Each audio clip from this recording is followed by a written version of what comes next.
Bonjour, I'm Pierre from French Moments, and in this video, we'll take a walk through the streets of the village of Beaunieu in Provence. So let's put on our walking shoes and start the discovery from the bottom of the village. If you enjoyed this video, don't forget to hit that like button. It really supports the channel and helps us bring more content to you. Also, if you haven't already, be sure to click on the subscribe button and turn on the notification bell so you never miss out on our latest videos.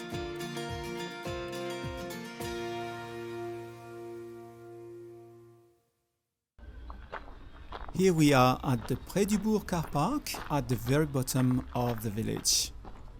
So let's walk to the end of the car park and take the steps up to the roundabout near the new church, which was built in 1870. So between the new church and the old church at the very top of the village, you can see that Beaunieu is a hilltop village built in tiers above the valley.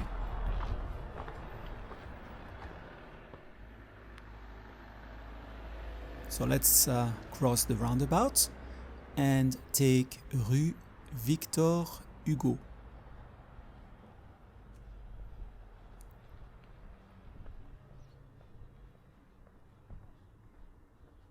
So on Rue Victor Hugo, this is where you'll find the village's only bakery. Here it is to the right, and then a newsagent, and further on we'll pass the tourist office and other shops. The village of Beaunieu dates back to the Middle Ages and was first mentioned in 975 under the name of Castro Bonilis, and came under the control of the county of Forcalquier in the 12th century. And in 1274, Beaunieu became papal lands and remained so until the 14th of September 1791 at the French Revolution. As part of the pontifical domain, Beaunieu became an enclave in the lands of the Count of Provence and given it a special place in the region's history.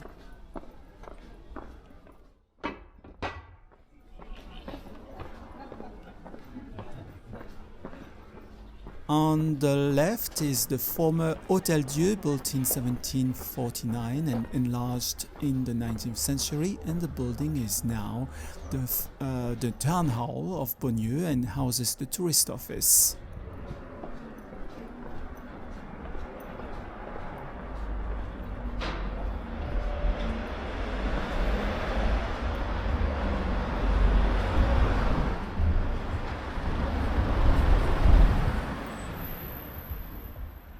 And we are now arriving at the Place du 4 Septembre, with a few cafes and shops and hotel.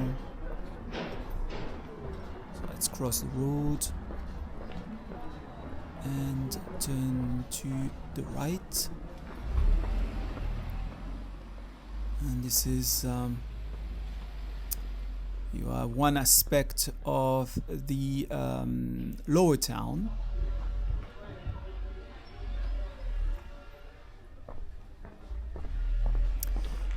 And we'll continue up these stairs.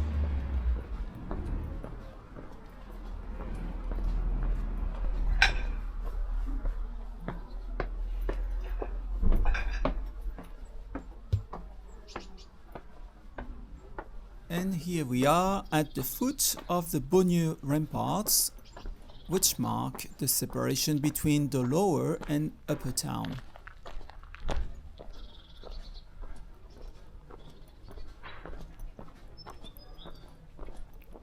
So let's continue along the little Rue du Portalet, from where you have an interesting view of the roofs of the lower town.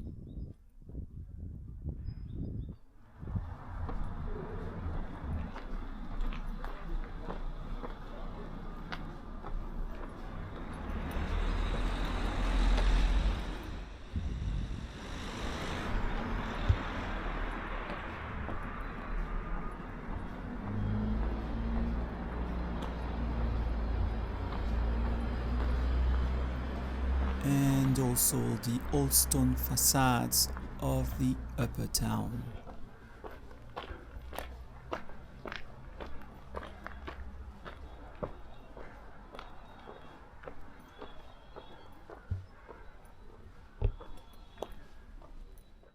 So the little campanile you see in the distance is that of the Hôtel Dieu chapel, which we passed earlier.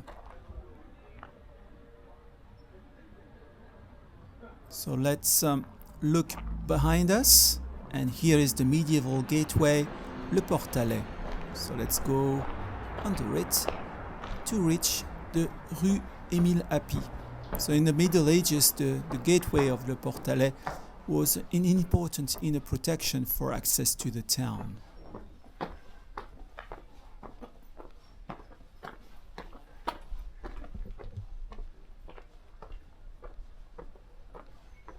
And from there, we're beginning to get a good view of the area around Beaunieu with the village of Lacoste in the distance.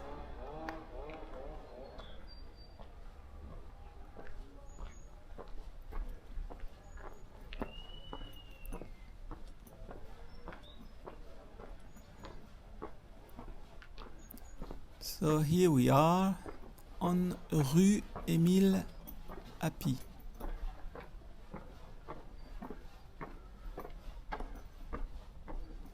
And as you can see, it's not very busy, perhaps because tourists don't know really this part of the village. And well, above all, the Google Street cameras don't have access to it. It's way too narrow. Rue Émile Happy is named after an 18th century notary from Beaunieu.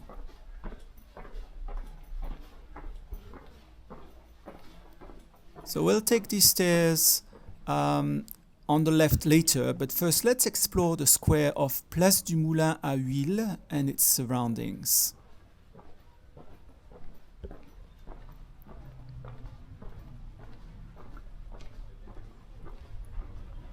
This is the Rue Les Remparts. So on top of the fortifications here. So there were many oil mills in Beaunieu inside the fortifications, and several houses had a millstone and a press. So we will now walk along the ramparts between the Rue des Remparts and the Rue de la République.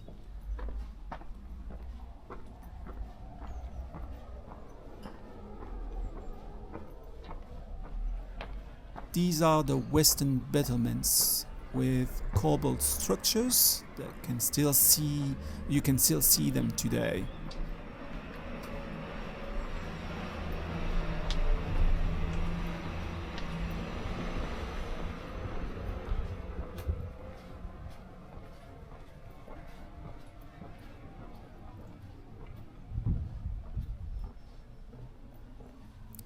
Okay, now let's retrace our steps towards the Place du Moulin à Huile with this beautiful view of the Petit Luberon mountain in the distance.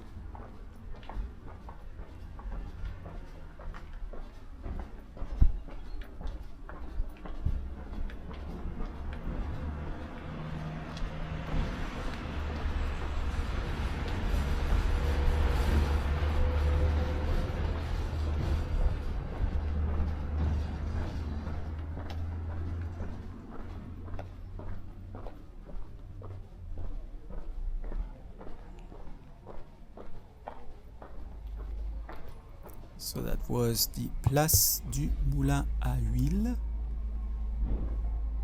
Okay, now let's take the stairs to the Place de la Liberté.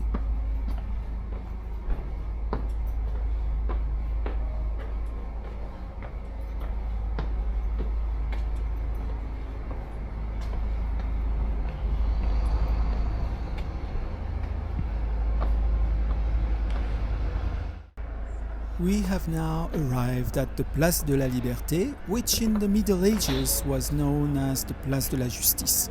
There was a court of justice here, and it was also here where public corporal punishments were carried out. The square was redeveloped in the 19th century when the Rue de la République was widened. We'll come back to this square later, but in the meantime, let's pass under the porch.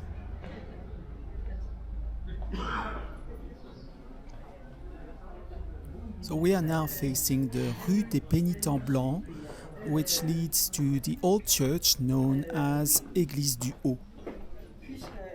The stairway is not lacking in charm and the slope begins gently. Oui, bravo.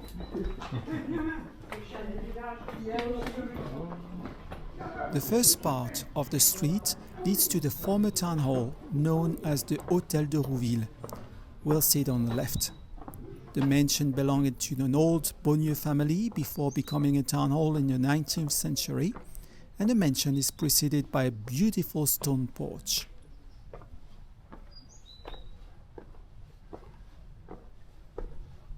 On the right is the Rue François Julien, which will follow later. But now let's get on with the climb. The slope is steep and the stairs were restored in year 2000. And see that ornate iron gate on the left? It gave access to the Chapelle de Notre-Dame de Cette Douleur, built by the Brotherhood of the White Penitents.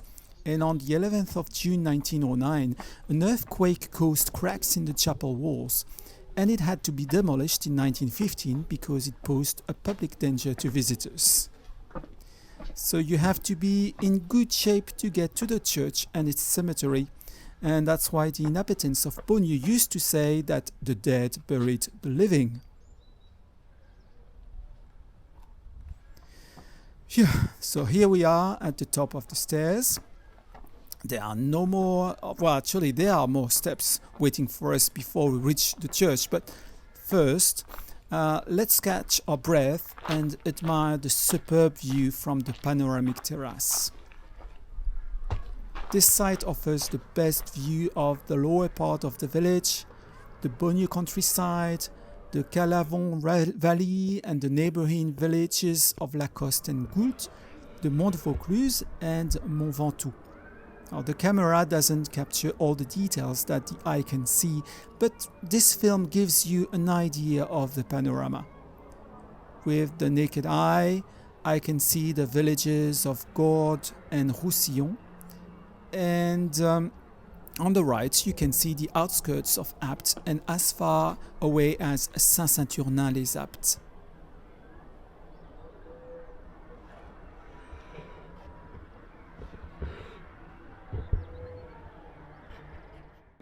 So let's move on to the orientation table just a few meters away. Let me get a photo of you.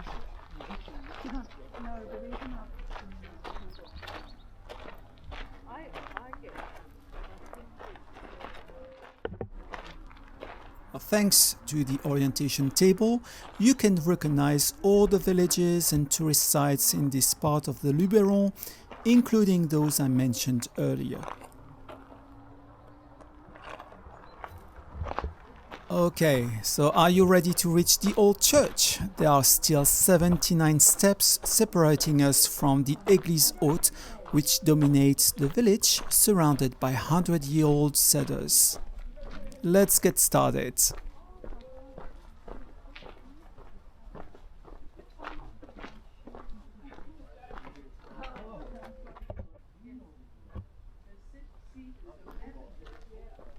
Here are the last 79 steps before reaching the church.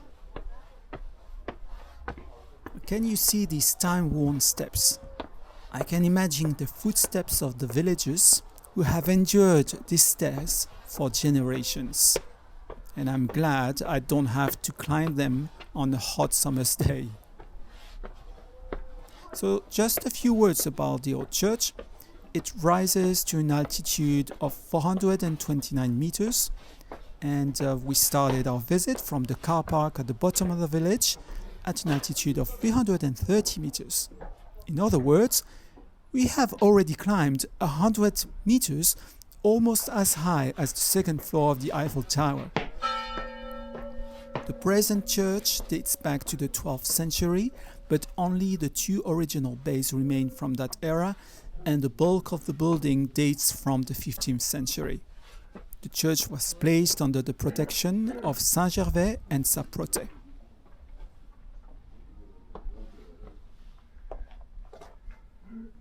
So here's the magnificent view over the roofs of Beaunieu towards Lacoste and the Petit-Luberon mountain.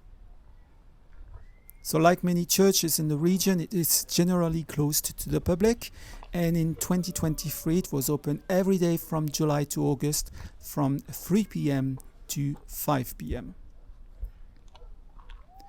So let's take a look at the view over the Calavon Valley and the new church in Beaunieu.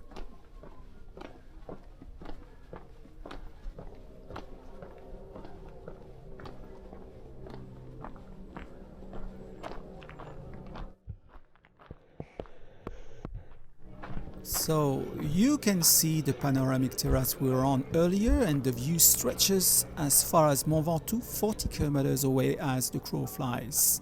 And I'm particularly fond of this view, framed by beautiful centuries-old cedars.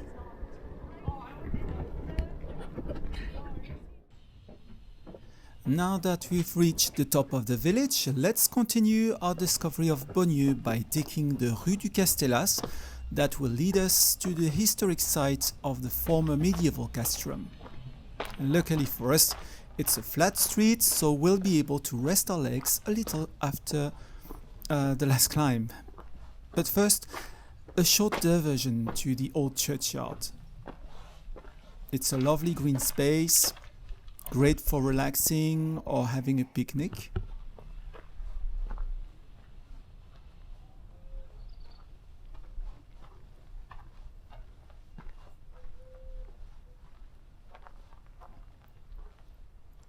And let's head back to the church and turn right on the Rue du Castellas.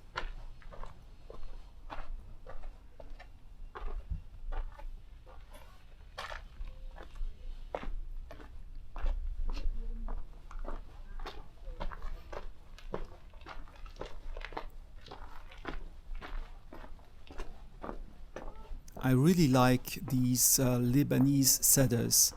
They provide lots of shade and coolness on hot summer afternoons.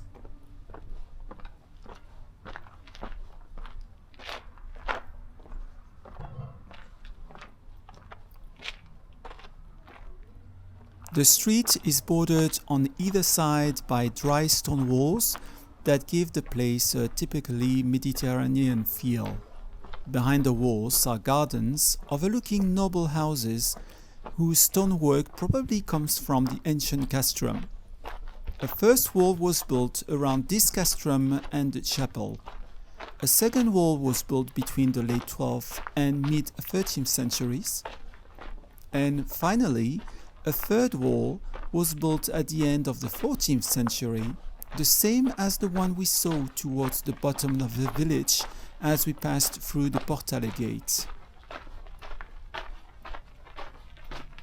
We are now arriving at the site of the castrum, whose name was first mentioned in 1103.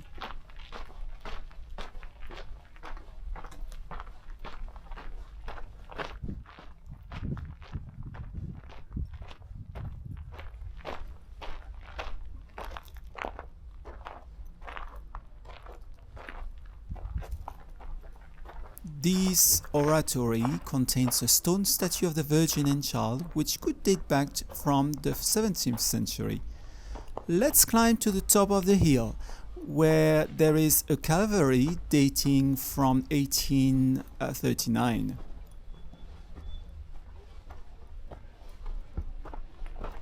The pine forest that borders the site of the old castrum is planted with magnificent trees that smell of pine, especially in the evening after a hot summer's day.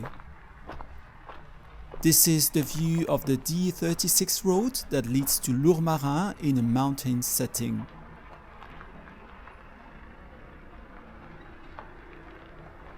Okay, let's go back down.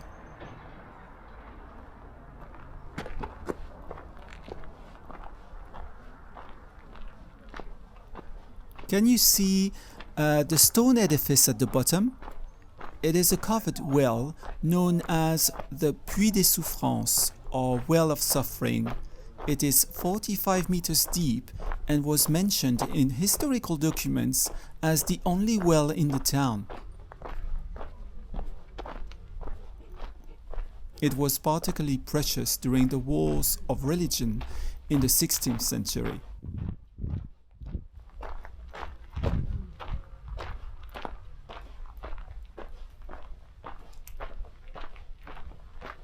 We now head back down the Rue du Castellas, passing through the old medieval Castellas Gateway, also known as the Portail des Chèvres or Goat Gate. This may have been the only entrance to the castrum. We are now outside the historic village of Beaunieu, that is outside the medieval ramparts.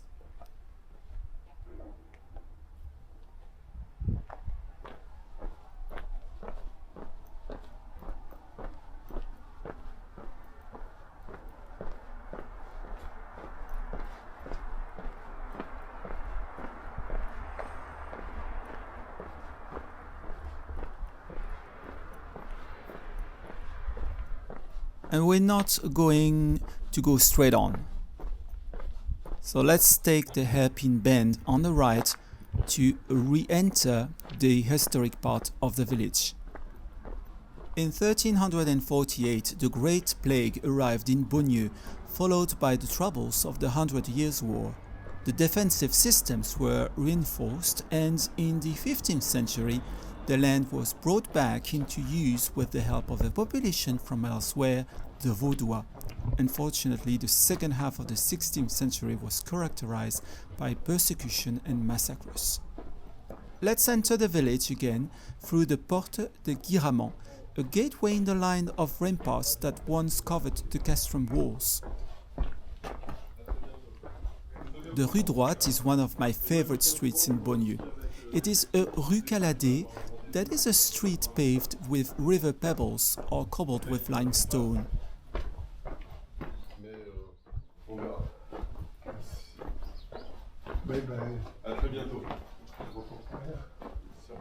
The street is full of little treasures, including old houses, beautiful arched doorways, a wheel fountain that we'll see later, and remains of ramparts.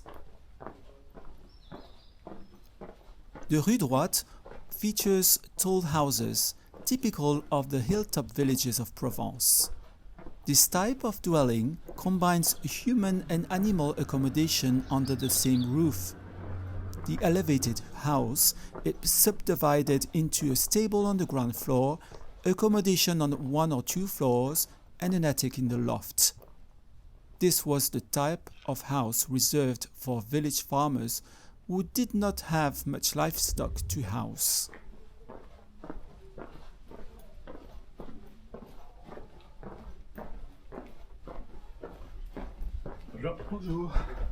Their architecture is typical of a Provençal village house, with a narrow facade featuring one or two windows and a maximum height of 4 or 5 stories, including the attic. Most of these houses date from the 16th century, when the wars of religion forced villagers to take shelter behind the village fortifications. At that time, Beaunieu had remained faithful to the Catholic religion, unlike the neighboring village of Ménherbe, which adopted the new Protestant religion and suffered the terrible siege of 1573.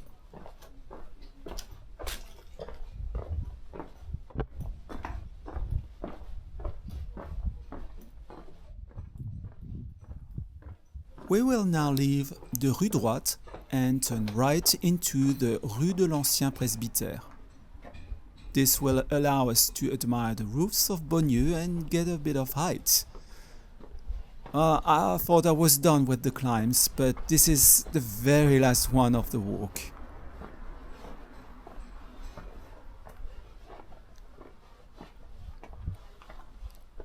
And here's another great view of the roofs of Beaunieu. In the sun-drenched villages of Provence, the rooftops present a captivating tapestry of warm red tiles. They are a hallmark of the region's architectural charm. These terracotta tiles, known as tuiles canal, are traditionally crafted from the rich local clay. And these curved tiles create a rhythmic pattern of light and shadow on the roofs that echo the rolling hills and flowing rivers of the countryside.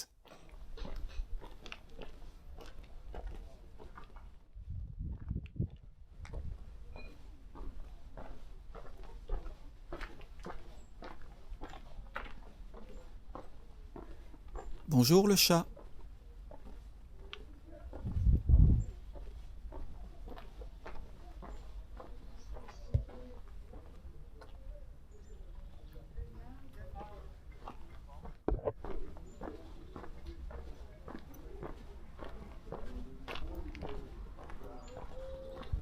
We are now reaching the end of the Rue des Pénitents Blancs, which we climbed to reach the Belvedere and the upper church. And we'll go back down the street for a few meters before turning left into the small Rue François Julien.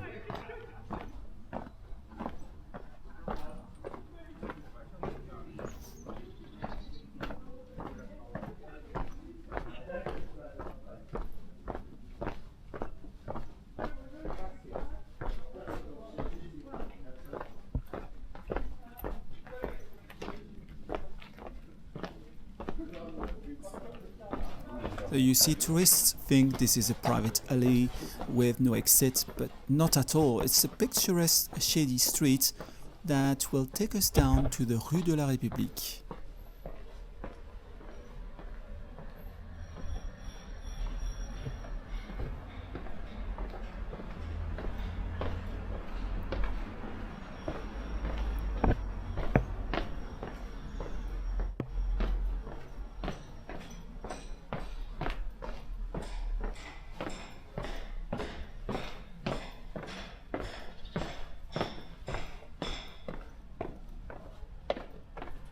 This is the Rue de la République, and at the time of the video the tarmac had just been resurfaced.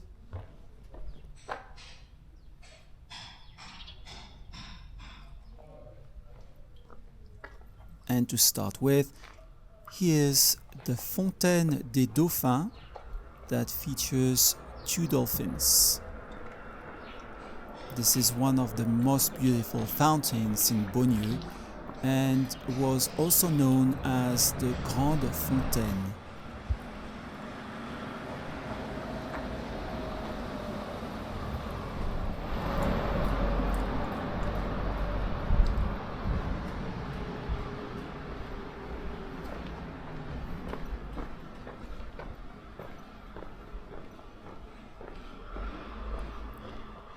And this is the famous Musée de la Boulangerie or Bakery Museum. Rue de la République is a rather austere street. This can be explained by the major urban works that were carried out around the 1840s. Behind the facades, which have no particular charm, are magnificent residences with sumptuous decorations, beautiful stone staircases, painting ceilings, and Renaissance frescoes that evoke Beaunieu's rich past when the village belonged to the popes. And here we are again on the Place de la Liberté, and here you may recognize the Rue Émile Appy that we walked up towards the beginning of our walk. Now we have taken the Rue Voltaire, which is full of surprises. It was home to the noble and bourgeois families of Beaunieu. And this is the entrance to the Hôtel d'Anselme with its beautiful Renaissance facade. And there is a passageway under the house with a flat-beamed ceiling. And here is the Samble Tour house, framed by a lion, which belonged to the Count of La Canorgue, and whose oldest parts date back to the 12th century.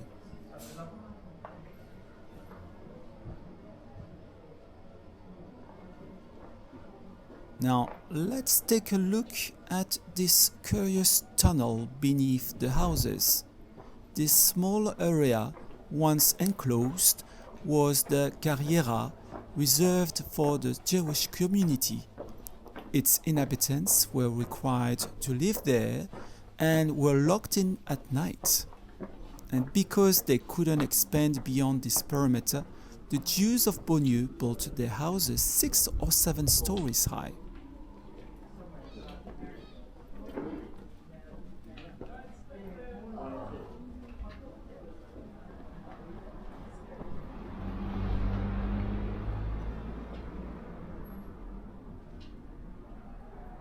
So let's return to the Rue Voltaire that you can see from above.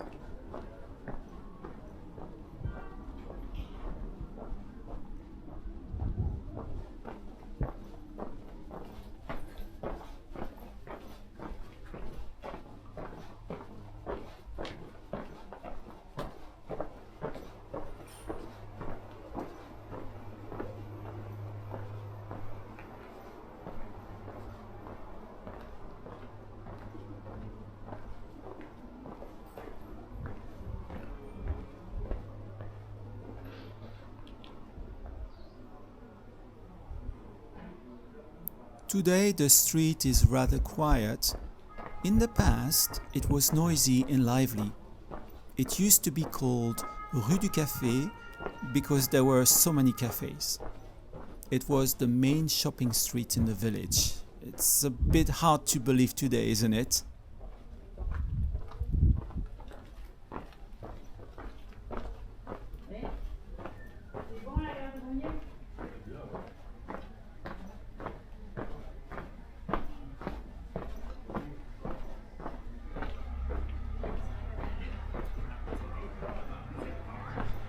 Oh, wait. Bonjour.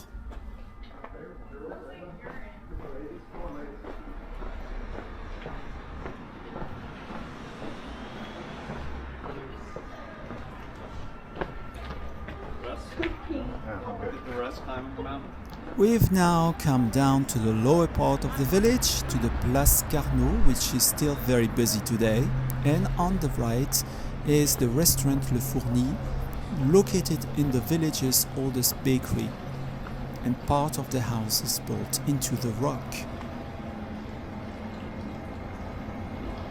Let's cross the small square and go down the rue Lucien Blanc.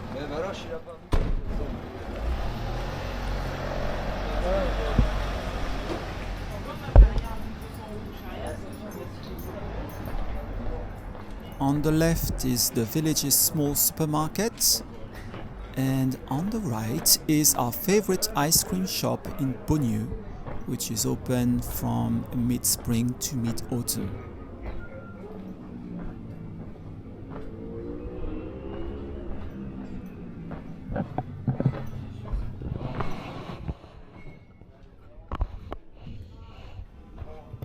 And the Place Gambetta on the right is home to the village market every Friday morning. Let's continue down Rue Lucien Blanc to Rue Victor Hugo.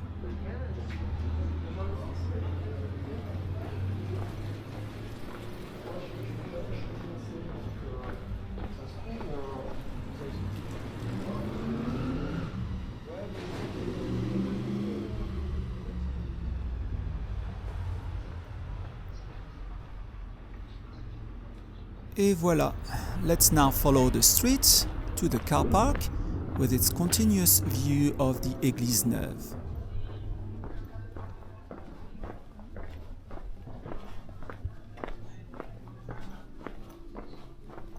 If you're watching this walk on YouTube, don't forget to hit the like button. It really supports the channel and helps us bring more amazing content to you. And also, if you haven't already, be sure to click on the subscribe button and turn on the notification bell so you never miss out on our latest videos.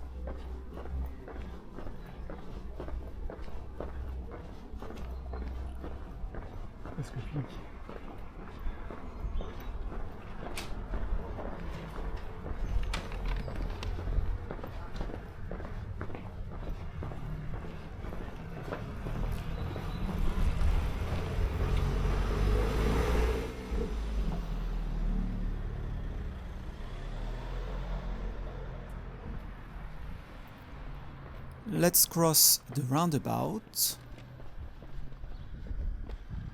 And here we are at the Près du Bourg car park, our starting point.